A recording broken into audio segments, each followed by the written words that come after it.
저 사람 되게 믿음 좋다.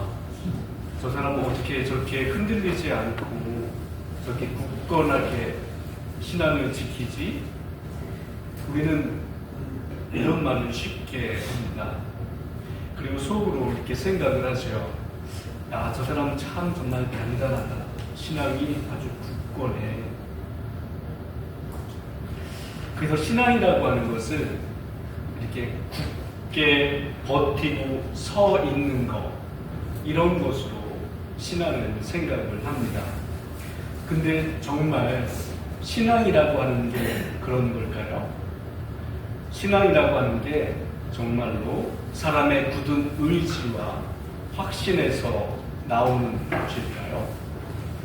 어린아이가 손을 잡고 엄마의 손을 꼭 잡고 걸어가는 모습을 한번 생각을 해보세요. 아이가 힘껏 엄마의 손을 잡았다고 해서 아이가 절대 넘어지지 않는 것은 아닙니다. 아이가 금방 피곤해질 수도 있고 순간적으로 아이의 손에 힘이 빠질 수도 있습니다. 그리고 잠깐 한눈판 사이에 아이가 엄마 손을 뿌리치고 나가 떨어질 수도 있는 거죠. 그렇다면 아이의 안전은 어디에 있는 것일까요? 아이 자체에게서 아이의 안전을 보장할 수는 없는 겁니다. 아이가 얼마나 세게 붙잡았느냐에 따라서 아이가 안전한 것은 아닌 거죠. 아이의 안전이라고 하는 것은 그런 면에 엄마가 아이의 손을 얼마나 꽉 붙잡았느냐 하는 거로 가늠된 것이다 할 수 있을 겁니다. 성경이 말하는 신앙도 그런 것이거든요. 신앙의 깊이는 하나님이 얼마나 꽉 붙잡고 있느냐에 있는 것이지 하나님을 얼마나 세게 잡았느냐에 있는 것은 아닌 것입니다. 아무리 우리가 하나님을 꽉 붙잡았다고 하더라도 어느 순간 우리의 믿음이 왠지 없는 것 같고 이런 느낌을 가질 때가 우리가 경험적으로 엄청 많이 하게 되는 것입니다. 그래서 오늘 본문은 우리에게 말해줍니다. 하나님이 창세 전에 우리를 택하셨다라고 말하고 있는 것이에요. 하나님이 사랑 안에서 우리를 예정하셨다라고 말하는 겁니다. 이 사실을 아는 사람은요, 자기 믿음을 자랑하지 않습니다. 내가 내 선택에 의한 결과로 내가 하나님을 믿게 됐다라고 함부로 말하지 않습니다. 내가 하나님을 믿게 된 것은 하나님께서 나를 선택하신 결과라고 하는 것을 알거든요. 그래서 겸손하게 하나님의 은혜입니다 라는 말을 할 수밖에 없는 것이에요. 그리고 그 사람은요, 어떤 상황에서도 하나님 앞에서의 신앙이 무너지지 않는 이유도 또한 알고 있습니다. 신앙의 근거가 나의 열심에 의한 것이 아니라 하나님의 붙드심에 의한 거라고 하는 것을 알거든요. 그래서 나의 부족함과 연약함에도 불구하고 하나님께서 그런 나를 붙드셨다 하고 하나님께 감사를 올리는 것입니다. 우리가 이런 하나님에 대하여 제대로 알 때 그 신앙은 더 굳건하게 됩니다. 하나님이 우리를 붙잡았다라고 하는 것까지는 알겠는데 이 하나님에 대한 신뢰가 없어요. 도대체 그리고 이 하나님이 언제쯤 나를 놓게 될지에 대한 믿음이 불분명해요. 그렇게 되면 하나님에 대한 이런 아는 지식을 적게 갖게 되면 이 믿음의 기반, 근거가 무너지게 되는 것입니다. 그러하기에 우리는 하나님께서 우리를 붙잡고 있는 손의 능력, 이것에 대하여 알아야 그 하나님의 그 손의 강력함을 더욱더 굳건히 믿게 되는 것이지요. 그런 면에서 우리의 신앙을 확고히 하는 것은 하나님을 제대로 아는 것에서 비롯된다라고 할 수 있는 것입니다. 우리가 하나님을 아는 만큼요, 그러면 우리의 신앙도 흔들리지 않는 것이에요.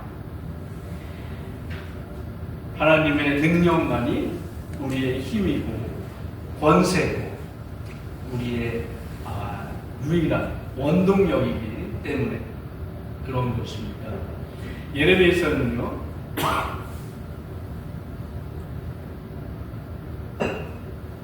9장 23절 24절에서는 이렇게 말씀합니다. 여호와께서 이와 같이 말씀하시되 지혜로운 자는 그의 지혜를 자랑하지 말라. 용사는 그의 용맹을 자랑하지 말라. 부자는 그 부함을 자랑하지 말라. 자랑하는 자는 이것으로 자랑하지 곧 나를 아는 것과 나 여호와를 깨닫는 것이라 라고 말씀하고 있어요. 하나님은 기본적으로 인간이 자랑하는 것을 미워하세요. 그래서 하나님은 자랑하지 말라고 숱하게 몇 차례를 거쳐서 말씀합니다. 인간의 자랑이 굉장한 결과를 낳거든요. 그 다음 절 보면 교만은 패망의 손목이요 거만한 마음은 어머짐의 앞잡이니라 라고 해요. 그래서 인간의 교만이 얼마나 악하고 하나님 앞에 적대적인 것인가를 아시기에 자랑하는 것에 대하여 아주 하나님께서는 몸서리를 치십니다. 근데 굉장히 뜻밖의 말씀을 하셨어요. 예레미야 하반절 부분에서 자랑하라고 합니다. 무엇을 자랑하라고 하느냐? 하나님 아는 것만은 너희가 자랑하라 라고 말씀하고 있어요. 모든 것을 다 미워하시는 하나님, 자랑에 있어서는. 근데 오직 하나님만을 자랑하는 것, 아는 것을 자랑하라고 하는 것으로 우리에게 말씀하고 있다라고 하는 겁니다. 이 말씀을 우리가 이해하려면 하나님을 왜 자랑하지 말라 그랬다가 여기서는 자랑하라고 하지? 이 부분을 이해하려고 한다면 하나님께서는 인간의 자랑하시는 것을 왜 그렇게 미워하시는지를 좀 더 봐야 됩니다. 성경이 경계하는 자랑이라고 하는 것은요, 내용이 아니라 그 근원의 문제입니다. 하나님의 자랑하지 말라고 한 용사의 자랑, 그리고 부함의 자랑이라고 하는 것은 뿌리가 같아요. 그래서 이들은 하나님 없이도 나는 괜찮다라고 하는 마음이 그 안에 있습니다. 힘을 자랑한다라고 하는 것은요, 하나님 없이도 나는 내 스스로를 지킬 수 있어 라고 하는 그 확신이고요. 부를 자랑한다라고 하는 것은 하나님 없이도 나 스스로를 안전하게 지킬 수 있다라고 하는 믿음입니다. 그래서 하나님은 사람의 자랑을 미워하세요. 그 자랑 속에는 하나님 대신에 자기 자신을 의지하는, 자기 자신을 의존하는 교만이 숨어 있거든요. 그렇다면 왜 여기서는 하나님을 아는 것을 자랑하라고 하는 걸까? 이 말씀이 뭘까 하는 부분인데요. 이게 하나님을 아는 것을 자랑하라고 하니까 나 하나님 아는 지식이 이렇게 많아, 나 성경 지식 이렇게 많아 라고 하는 것으로 자기를 자랑하는, 성경을 많이 아는 것으로 자랑하라는 의미는 결코 아닙니다. 내가 알고 있는 그 하나님을 아는 지식을 통하여 내가 하나님 앞에 얼마나 순복하며 그 말씀의 가운데에 따라 살아가는지, 그 하나님은 얼마나 높고 크신 분인지 그것을 찬양하는, 그분을 높이는 고백을 하라라고 하는 것이에요. 그래서 성경은요, 하나님을 이렇게 오늘 본문에서 말씀했습니다. 하나님은 우리 주 예수 그리스도의 아버지시라 라고 했습니다.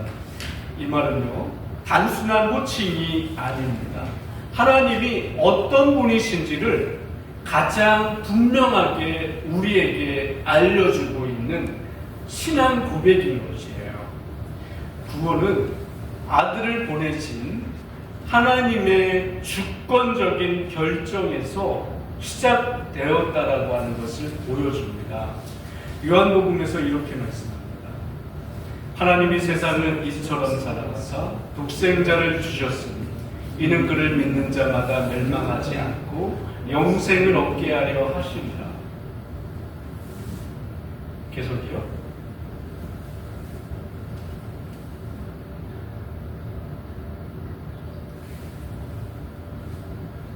하나님이 그 아들을 세상에 보내신 것은 세상을 심판하려 하심이 아니요 그로 말미암아 세상이 구원을 받게 하려 하심이라 라고 16절과 17절에서 말씀을 하고 있는 것이에요. 하나님은 독생자를 보내심으로 선언하고 있는 것입니다. 내가 너희들에게 세상을 심판하려 하는 것이 아니라 예수 그리스도로 말미암아 세상을 구원하려고 하는 거야 라고 하는 것을 딱 하나님이 말씀하고 있는 것이에요. 예수님이 예루살렘에 입성하실 때 어린 나귀를 타고 들어가셨어요. 어린 나귀를 타고 가셨다라고 하는 것은 예루살렘에 입성할 때 어떤 대선 장군으로 보통 가는 사람들이라면 전쟁하고 난 이후에 승리자로서 이제 내가 이제 이렇게 굉장한 사람이야 라고 하는 것을 표할 때 말을 타고 갑니다. 말을 타고 가게 되면 사람들이 그 앞에 납작 엎드리고 와, 이분은 개선 장군으로 너무도 굉장한 분이야. 모두 그 앞에서 다 납작 엎드려 굴복합니다. 그 위세 앞에서.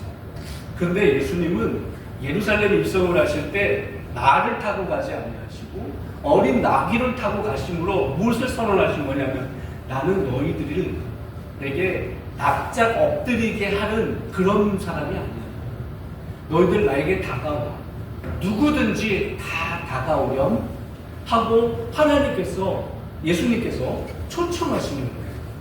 그래서 위세로 누르지 않으시고 그들 앞에 굴종을 요구하지 아니하시고 그들 앞에서 다가와 나의 벗으로 나와 친근한 관계로 우리 맺자라고 하는 것을 예수님께서는 어린 나귀를 타고 가심으로써 선언하시는 것이에요. 하나님께서 이 땅 가운데 예수를 보내시는 것도 그것입니다. 3장 16절에서 말씀하시는 게 내가 내 아들을 왜 보냈는지 아니? 그거는 너희들을 심판하려고 하는 게 아니야. 그로 말미암아 너희한테 영생, 구원을 주려고 하는 것이란다 라고 하는 사실을 선언적으로 말씀하고 있는 것입니다. 하나님은요, 우리가 찾아 나서기도 전에 하나님께서 그 아들을 먼저 보내신 겁니다. 그것도 우리가 뭐였을 때요? 우리가 아직 죄인 되었을 때예요. 그 말은 하나님과 우리가 원수가 되었을 때에 하나님께서 그 원수된 자를 위해 아들을 보내셔서 구원의 자리로 이끄셨다라고 하는 것입니다. 이게 하나님의 크심이라고 하는 것이에요.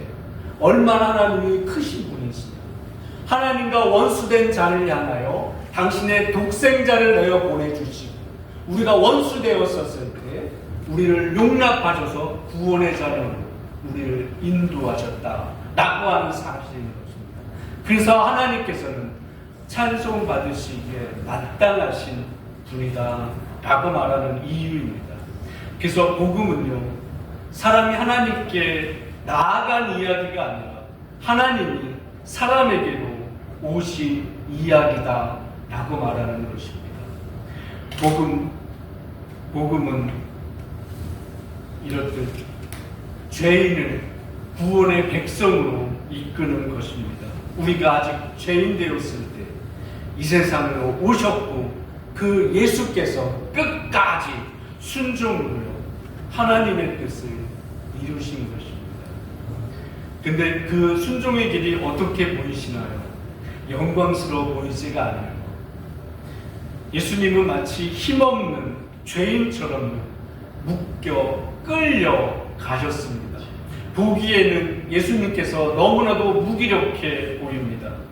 아니, 어떻게 하나님의 뜻을 위해 하신 분이 저렇게 무기력하고 힘없이 저렇게 하신 것일까 싶을 정도로 너무나도 맥없이 예수님이 당하신 걸로 보입니다. 하지만요, 예수님께서 행하신 것은 당신이 스스로 선택하신 길이었어요. 힘이 약해서도 아니었고 무기력한 것도 아니었습니다. 그걸 어떻게 알 수 있을까요? 예수님의 공생애 동안에 예수님의 행하심을 보면 알 수 있습니다. 예수님은 안전뱅이를 일으키시고 눈먼 자를 눈뜨게 하시고 죽은 자를 살리셨습니다. 무리 중에 어떤 사람이 그랬어요. 요한복음에 보면요, 이렇게 얘기를 합니다. 야야, 그리스도가 오실지라도 이 사람이 행한 것보다 더 많은 표적을 행할 수 있더냐? 라는 말을 합니다. 예수님이 행하신 표적은 우리가 성경을 통하여 발견하는 거는 또 많지만 예수님의 성경을 통하여 드러나지 않은 것들이 얼마나 많습니까? 요한복음 마지막 부분에서 그러잖아요. 예수님이 행하신 말씀과 그 이적 이런 것들을 다 적으려면 이 세상에 있는 모든 것을 가지고 적더라도 적을 수가 없다 라고 얘기하잖아요. 그러니까 우리가 알지 못했던 놀라운 일들이 그들 가운데서는 알고 있는 겁니다. 야, 이런 일들도 있었어, 이런 일들도 있었어 라고 말이죠. 그러니까 예수님은 사람들 사이에서 야, 이분은 대단한 분이야, 아무리 새롭게 그리스도라는 사람이 온다 할지라도 이 사람보다 많은 표적을 행할 수는 없어 라고 말하고 있는 거지. 그 정도로 굉장한 이적을 보였던 그런 분이셨던 거지요. 그러니까 예수님은요, 능력이 없는 분이 아니셨습니다.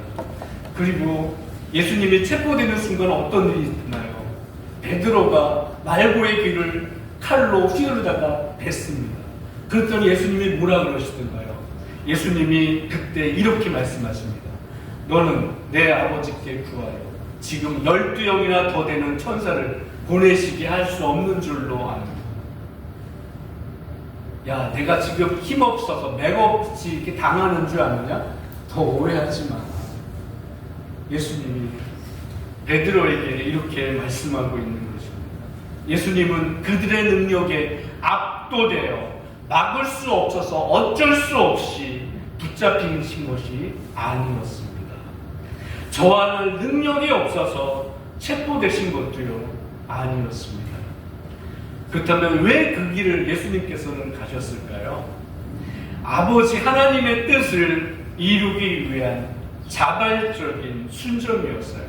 그래서 십자가는요, 사악한 자들이 승리한 것처럼 보였습니다.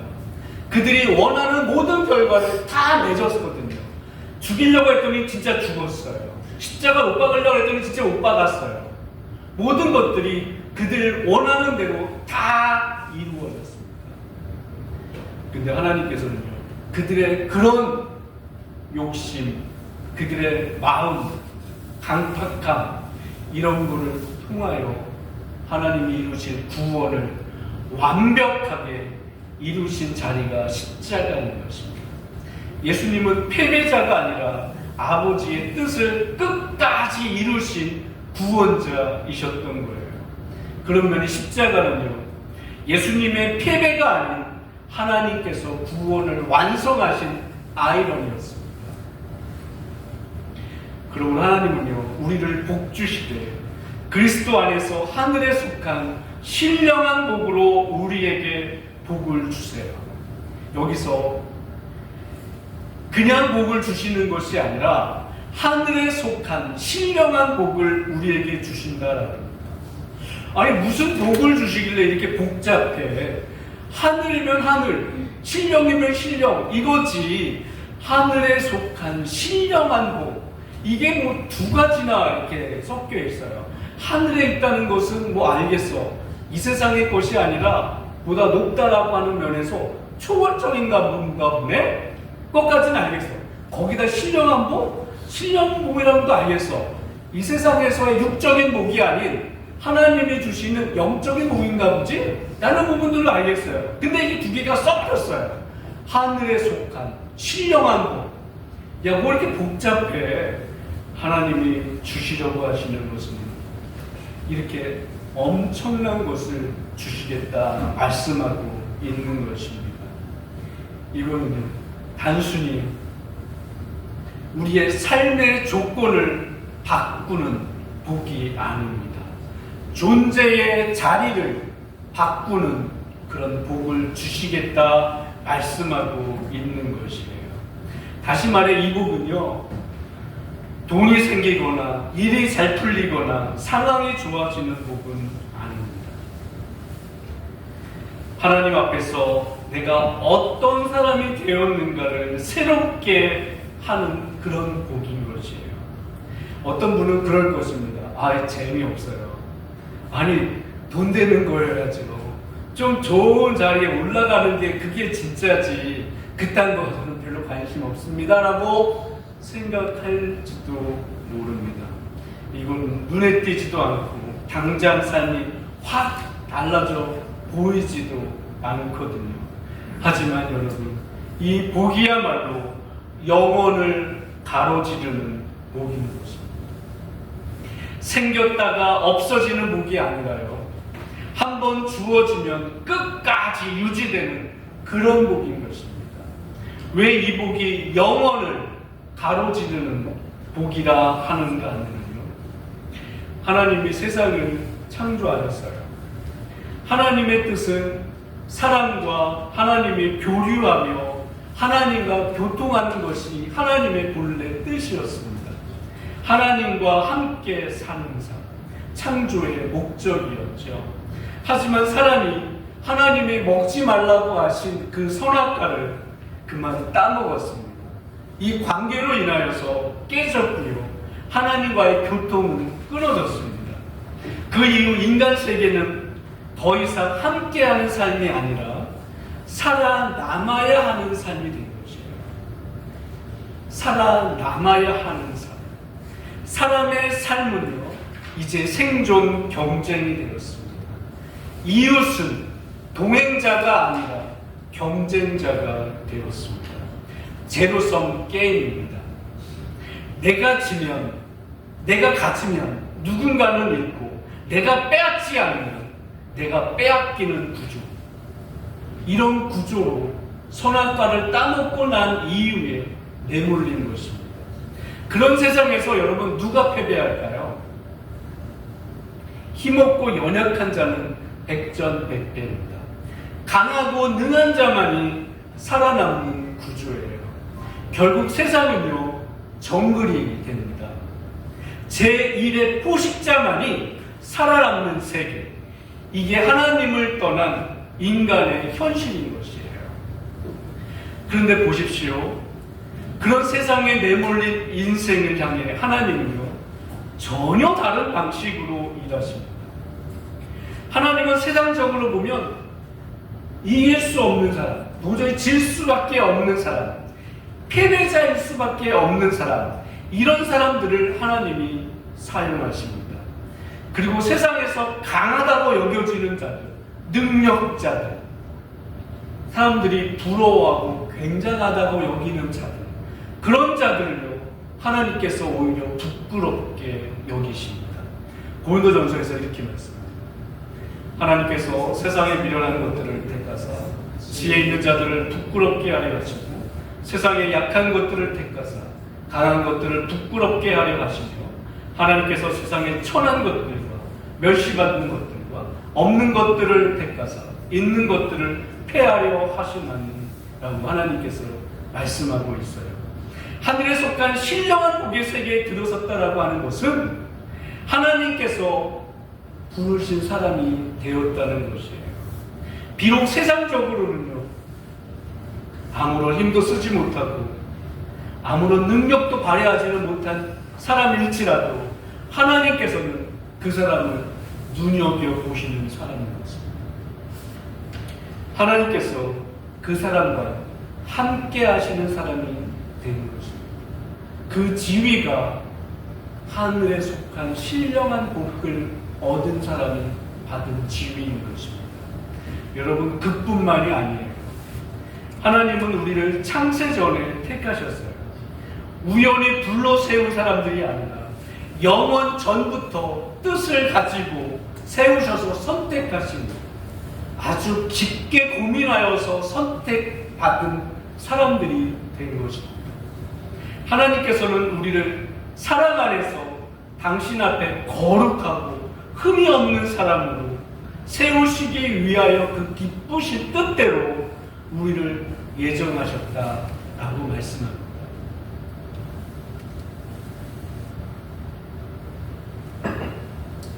그 자리는요, 본래 아담이 차지해야 할 자리였습니다. 하나님 앞에서 거룩하고 흠이 없는 사람의 자리였거든요. 하나님과 교제하며 하나님 앞에 바로 서 있던 위치였습니다. 근데 하나님은요, 그 자리, 아담은 그 자리를 스스로 박차버리고 나갔습니다. 하나님 없이도 살 수 있다라고 생각해서 하나님 앞에 서 있던 자리를 떠나버린 것이었어요. 근데 놀랍게도 우리가 그 아담이 박차버린 그 자리에 다시 들어서게 된 것입니다. 근데 더 놀라운 것은 뭐냐면요, 우리가 받은 은혜가 아담이 누렸던 자리 이상이라는 것이에요. 아담은 창조될 때 하나님 앞에 거룩했고요, 하나님과 교제했고, 죄 없는 피조물로 그는 만들어졌습니다. 근데 뭘로 만들어졌다고요? 죄 없는 피조물로 만들었습니다. 그 말은 어디까지나 그는 피조물이었습니다. 피조물이라는 말은 무슨 말이냐? 창조주와 피조물의 관계라는 것이에요. 근데요, 하나님께서 우리를 부르셔서 하늘에 속한 신령한 복의 자리로 두심으로 인하여 우리를 아들로 부르셨습니다. 단순히 그 자리를 돌려받는 것이 아니라 그 이상의 단계로 하나님께서 우리를 위치, 지위 주시는 것입니다. 하나님은 우리에게 아들을 보내어 주셔서 우리의 공로나 결과가 아니라 예수 그리스도 안에서 그 길을 다시 생명의 길로 열어주신 것입니다. 아버지와 아들의 관계, 도무지 감당할 수 없는 엄청난 관계로 주신 것이에요. 그래서 하늘에 속한 신령한 복을 받는 건 그리스도 안에서 하나님 앞에 거룩하고 흠없이 서는 더 완성된 자리로 이끌리는 것입니다. 그래서 이것은 단순한 회복이 아니라요, 결과적으로 더 큰 은혜가 임한 것입니다. 첫사람의 실패로 깨어졌던 하나님의 관계가요, 예수 그리스도의 구속을 통해 이전보다 더 확고하고 완성된 형태로 회복되었고, 이제 우리는 그리스도 안에서 하나님과 참된 교통을 누리게 된 것입니다. 이 사실을 생각해 보면 신앙은 여러분 단순히 내가 무엇을 가졌느냐, 이 소유의 문제가 아니라 내가 누구인가를 분명히 아는 데에서 찾을 수 있습니다. 하늘에 속한 신령한 복을 받은 사람은 더 좋은 환경에 놓인 사람은 아닙니다. 하지만 자신의 정체성이 어디에 속해 있는지를 아는 사람입니다. 그리스도 안에 있는 사람은요, 상황이 흔들려도 쉽게 무너지지 않습니다. 삶이 초라해 보여도, 세상 기준으로 볼 때에 실패한 것처럼 보여도 그의 존재 자리는 바뀌지 않는 것입니다. 우리는 여전히 하나님께 선택받은 사람이고 그리스도 안에서 하나님의 자녀로 세워진 존재이거든요. 이 진리를 이해하면 비로소 우리는 우리의 삶을 바라보는 눈이 달라집니다.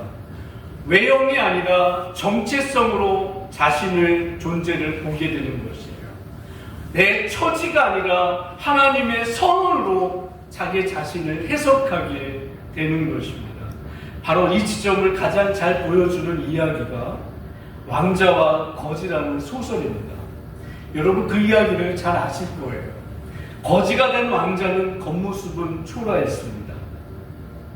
옷도요, 허름한 옷을 입고 거짓골을 하고 다녀야 했지요. 하지만 그는 왕자의 품격까지 잃지는 않았습니다. 왜 그럴까요? 그의 처지는 비록 지금 현재로서는 거지였지만 그의 정체성은 왕자였기 때문에 그렇습니다. 예수님도 마찬가지입니다. 죄수의 옷을 입으셨어요. 십자가에 달리셨습니다. 하지만요, 예수님께서는 그리스도의 품격을 잃지 않으셨어요. 왜요? 예수님은 끝까지 그리스도이신 적이 없는 때가 한 번도 없으셨거든요. 언제나 그리스도셨거든요. 사랑하는 여러분, 우리의 품격은요, 하나님의 자녀라는 정체성에서 나옵니다. 하나님은 우리를 사랑 안에서 거룩하고 흠없는 사람으로 세우시려는 뜻을 가지고 계세요. 비록 우리가 이 땅에서 삶이 초라해 보일 때가 있을지라도 여러분이 하나님의 자녀라는 품격을 잃지 마시기 바랍니다. 하나님이 보시기에 합당한 자의 모습이 여러분의 삶을 통해 향기로 드러나고 그리스도의 편지로 읽혀서 세상 속에서 살아가는 주님의 사람들로 살아가시는 주님의 사람들 모두가 되시기를 주님의 이름으로 축원합니다.